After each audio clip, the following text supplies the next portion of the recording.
Hey guys, Dan here from DanceTube.tv, and today we're checking out the portable yet powerful Mavic Pro that weighs just 743 grams.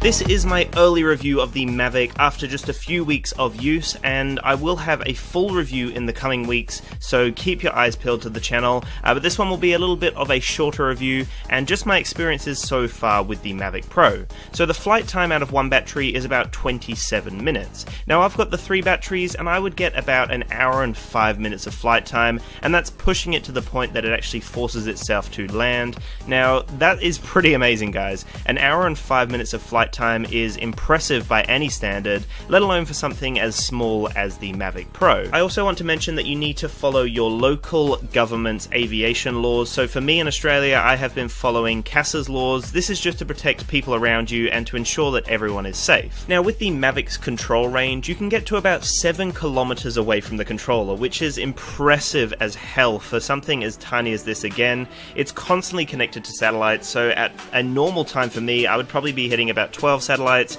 and at the optimal time I'm hitting about 19 satellites, so 7 kilometers away is insane. For me personally, I've only gone about 1.3k away, and I had a controller signal error. I don't know whether that was just the relay with the video on my phone, because when I took it home the footage was smooth as hell, didn't drop frames or anything like that, or whether it actually was a signal error with the controller. Regardless, I turned around and came back at that point. It's just one of those things you don't really want to be flying and pushing it too far so that you do lose signal, because that's how you lose a drone of this standard right here. The Mavic is also an extremely zippy little drone, hitting up to 65 km/h speeds, and for me personally I've hit about 66 I believe, and that was against the wind, so that was extremely impressive. This thing just glides through the air, it's super aerodynamic, and the fact that it's tiny as well, it can just push through the wind, it's amazing. You also have a 3-axis gimbal, the camera on here is amazing as well, the gimbal works really well, and the camera can record up to 4K as well, and the image quality is just breathtaking on this camera here. You also have a 12 megapixel camera resolution when it comes to taking still photos. The drone and the controller is $1,700 Australian, so this is an expensive drone, and you want to make sure that everything works 100%. So I have a few notable things that I wanted to mention to you guys. The first thing is the return home feature. So I noticed that this feature was extremely stable and controlled. It landed within about 5 meters of the home point that I set, which is extremely accurate, so just make sure that you take off from an open field and everything will be fine in case you lose some sort of signal with it, or in case you have to activate the home mode. Now the other thing I noticed in the home mode was that it dodged obstacles and it adjusted its landing process, which was extremely impressive as well, something that I was a little hesitant about, but it did an amazing job in its automated mode. The other thing that I've noticed that is a little bit frustrating is my iPhone 7 Plus is having issues with the follow me mode. So this mode actually uses the GPS signal from your device, and I've been having a weak GPS signal error message pop up. This is really frustrating, and this isn't just me that is experiencing this issue. I've seen online in a lot of different forums that other users are complaining about the same issue as well, so just be mindful if you do want the follow me mode that the iPhone 7 Plus is having some issues right now. There is an active track mode which does a very similar thing. This is just software, so it tracks you based on the camera and based on your movements. The follow me mode tracks you based on the GPS signal from your device, so one of them is software and one of them is a hardware function. Now certain wind conditions have definitely made me feel hesitant to fly, but the Mavic itself can withstand a level 5 wind, also called a fresh breeze, and this wind speed is defined as 29 to 38 kilometers per hour, so that's really full on winds. But sometimes when I take off and I get to a hover point, I notice my Mavic will be getting blown off to one side and it will be leaning drastically. Now, you can adjust the gimbal to still get some extremely stable and centered shots, but because of its size and weight, I do feel a little bit hesitant to take off sometimes.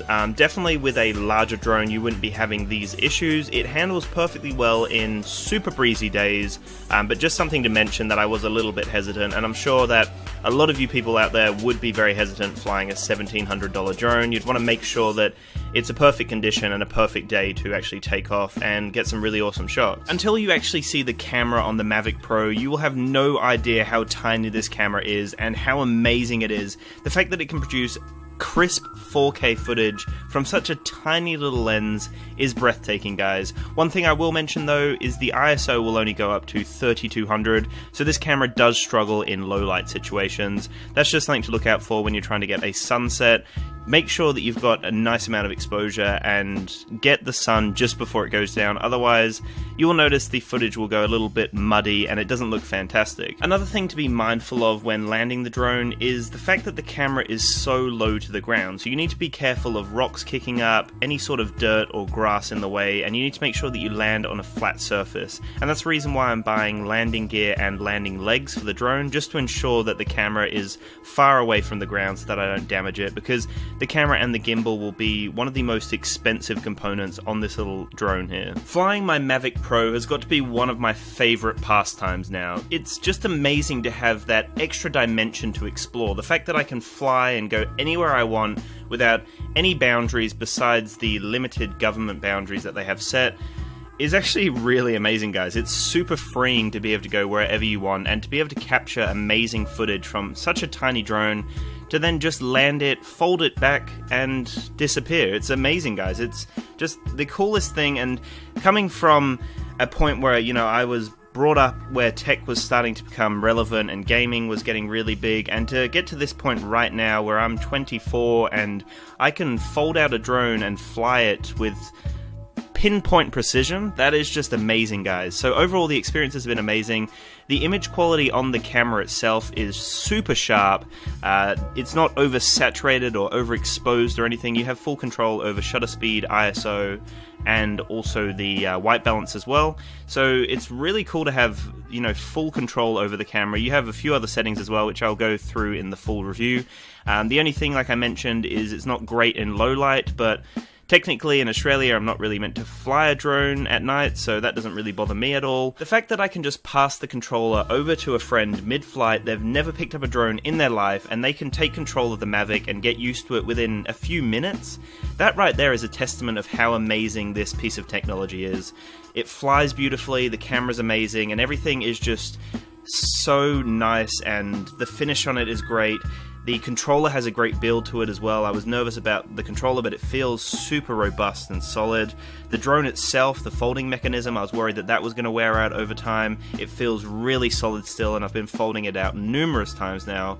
It just feels amazing, guys. So they've put a lot of effort into the aesthetics and the feel and the design, and the software obviously works amazingly well with your device, whether that be iOS or Android. And all of the different functions and features that the Mavic offer, this is a powerhouse of a little drone. It has so much functionality, it has so much power in it, and it's such a tiny drone, guys. So I will have my full review where I thoroughly go through all the different features and everything that I enjoyed and didn't enjoy about the Mavic, and just my experiences so far. So thank you so much for watching, guys. I really do appreciate your support. Make sure to subscribe to keep up to date with the full review and everything on the Mavic. Make sure to have a splendid day, and peace out.